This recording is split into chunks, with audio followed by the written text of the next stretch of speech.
mesdames et messieurs, bonjour et bienvenue à votre unité d'information. Cameroun, un site lancé pour la visite du pape. Un site internet officiel a été lancé pour préparer la visite du pape Léon XIV au Cameroun, prévue du 15 au 10 avril 2026.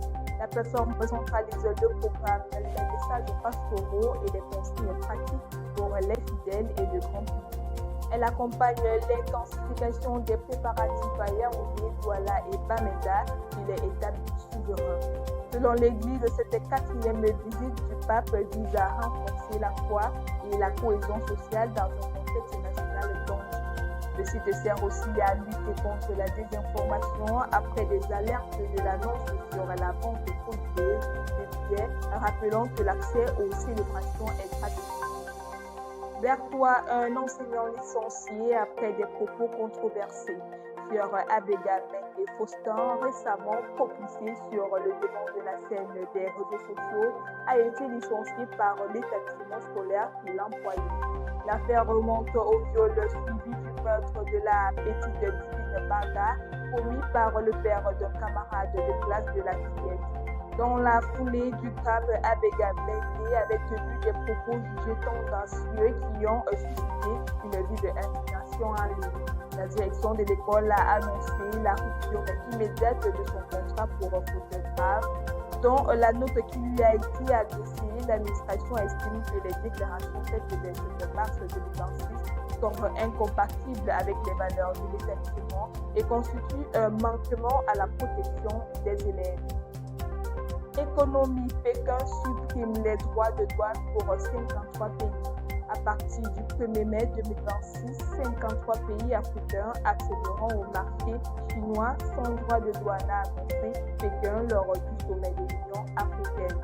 Avec 222 milliards de dollars d'échanges enregistrés sur les 8 premiers mois de 2025, la Chine entend rééquilibrer les flux commerciaux en favorisant les exportations africaines.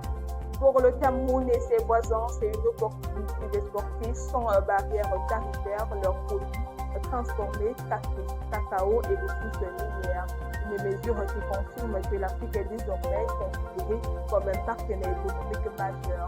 Un tournant qui pourrait redessiner durablement les cartes du commerce entre la Chine et le continent. Football, le Sénégal exhibe son trophée au Stade de France. Dans une ambiance électrique, l'équipe nationale du Sénégal a paradé avec le trophée de la Coupe d'Afrique des Nations 2025 samedi 28 mars au Stade de France, juste avant son match amical face au Pérou, comptant pour la fenêtre FIFA. Cette exhibition survient en plein bras de fer avec la Confédération africaine de football. 2 mois après la finale, le jury d'appel de la CAF a en effet décidé de retirer le titre au nom de la Teranga pour l'accueillir au Maroc, une décision qui a provoqué une onde de choc à Dakar.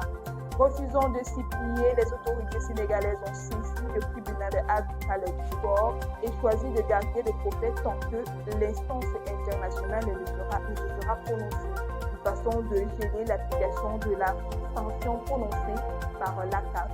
Ainsi, on rappelle ce matin, merci de votre écoute.